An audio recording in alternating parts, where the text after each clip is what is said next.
People's Alliance. We have the Kris Austin, MLA Austin. Thank you, Mr. Chair. Talk about precaution. I think the mask thing is a little over the top at this point, but anyway, I'll follow the rules.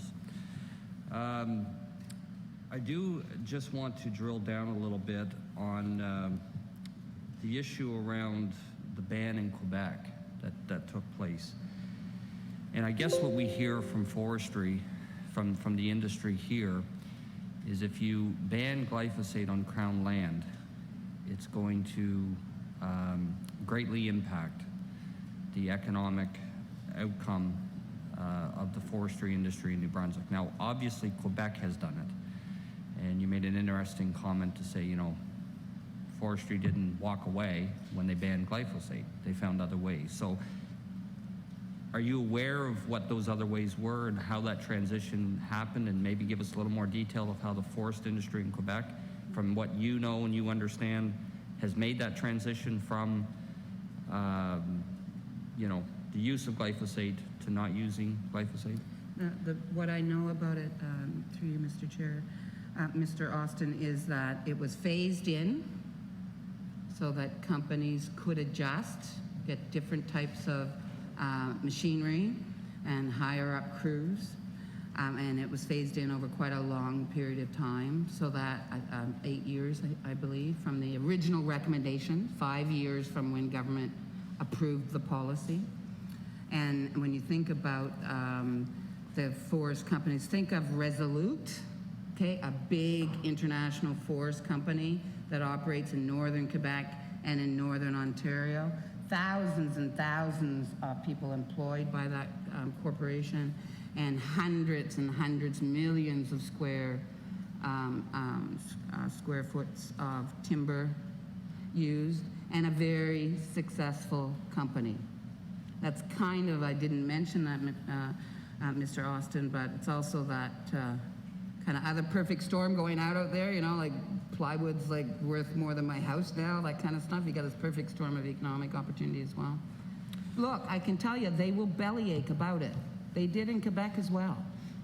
They will bellyache. But we have to believe that standing up for good public policy that prevents health problems in the future, that protects the nature of our Crown forests, and that includes the people, will serve them as well over the long term.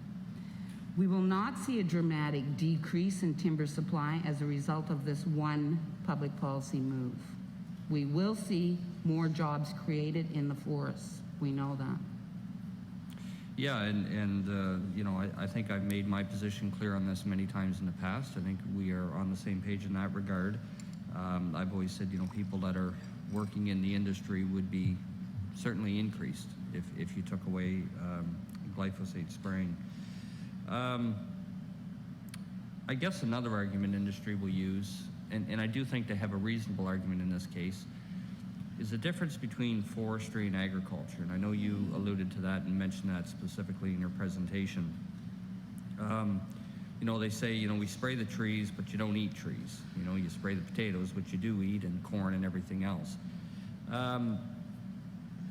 Can you maybe drill down a little bit with the difference between, and I, from what I understand, the Conservation Council's position is to ban it on agriculture and Crown land, but we're here talking about Crown land, so can you maybe help differentiate the two and why it's important to go forward with, or at least, you know, discuss this idea of banning on Crown land as opposed to agriculture use?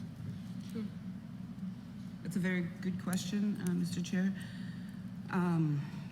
The key difference is the helicopter and therefore the drift. So New Brunswick farmers don't spray anymore from helicopters or aircraft like they did when I was a kid growing up in Carleton County in the potato belt, right? They've become much more precise in their application. It's really too expensive, that end fertilizer, to waste.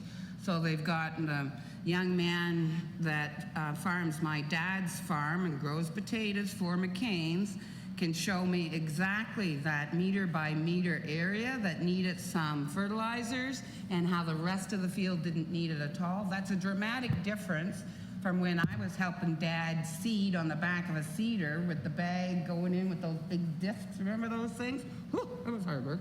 But so it's used much more differently. Farmers are concerned too, not just about exposure to pesticides and increased reliance on nitrogen-based fertilizers, but you need entirely different strategies. You've got to work hand in hand with your farm community to help them back out of the use and the reliance on pesticides. And I think that can be done too. And the reason is not just for nature and to protect the St. John River or the streams where Atlantic salmon swim, but because that's where their buyers are going. Whether it's McCain and McDonald's for French fries, whether it's Kellogg's for oats, soy, and corn, that's where people's consumers' choices are going, and we'd be well served to support agricultural reduction as quickly as we can. And as you know, there's a growing demand for organic produce and and produce from small farms. And the more we can do to help that grow, so to speak, in New Brunswick, the better we'd all be served. Okay, thank you for that. I think the other key difference, if I could, is that we are not growing food in the Crown Forest. We are growing stumpy old spruce and fir for paper products, and that is a difference. What I find interesting is that Quebec is also struggling with the use of glyphosate in its agriculture community right now. Their legislature has a committee set up, and because they found remnants of glyphosate-based herbicides in the St. Lawrence River, and they're increasingly concerned, and their citizens are driving that concern.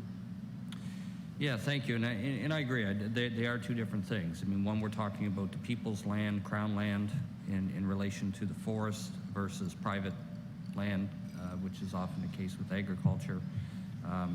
You know, they are two different things, and you know, I guess my opinion is, you know, we see the report put out here a few years ago about you know, being a probable carcinogen. We see more studies coming. We see lawsuits in the U.S. that are successful in relation to that. So there is a difference, but I think, you know, if you look at the broader scale, if the issue is with glyphosate, the issue is with glyphosate, whether it's forest or agriculture. So the question is, how do we deal with both, relating to impacts to both, to ensure that we can, you know, move on from this herbicide in general.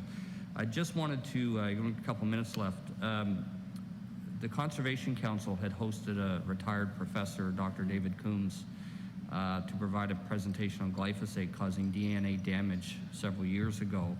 I'm just wondering if you could give us some idea of about that presentation, maybe a little bit about Dr. David Coombs, a little bit of his background and his credibility and credentials, and what you kind of took from that presentation. Well, he's one of the leading scientific experts in New Brunswick. He's retired now, Mr. Austin. He was alerting our membership to his concerns about genetic mutations, about cancers, about the big questions that at that time science wasn't adequately representing. My takeaway from those presentations and other work that he's done is be scared, be very scared. That, and he keeps up to date on all the scientific literature, and he also commented on how we don't hear this from our officials. So I think those would be the key points that Dr. David Coombs made to me and to other people over the years, and especially the point on there's an awful lot more about its health impact at the genetic level that we don't know yet. So the question would be, do you wait until we know that it caused mutagenic cancers? That means cancer passed on to offspring, right, through genes. Or do you act on the precaution principle, which is let's not wait, let's move forward, let's get it out of our toolbox right now. The other thing that I wanted to mention to you, Mr. Austin, was I have been around this public policy debate on the use of chemicals in forestry and in agriculture almost my entire career. And every time some government tries to ban it in forestry, we hear from industry about how you can't ban it in forestry because people use it on their lawns. So then the provinces go out and ban the use, the cosmetic use on their lawns. And now you can't ban it in forestry because we use a little cup full of it, this much, on New Brunswick's blueberry crops. So you can't do anything. So we have to be concerned about squirrels running across the desk here that says you can't do anything unless you're going to do it all. That is an unfair ultimatum. What you want to do is capture that big use first, see how it works, figure out your policy tools that you've used, regulation or policy statements, and help the other users bring it right down quickly as well. Because when you got that success, the big use in the Crown Forest, the other ones will come quickly after that. Thank you. Thank Mr. you. Chair.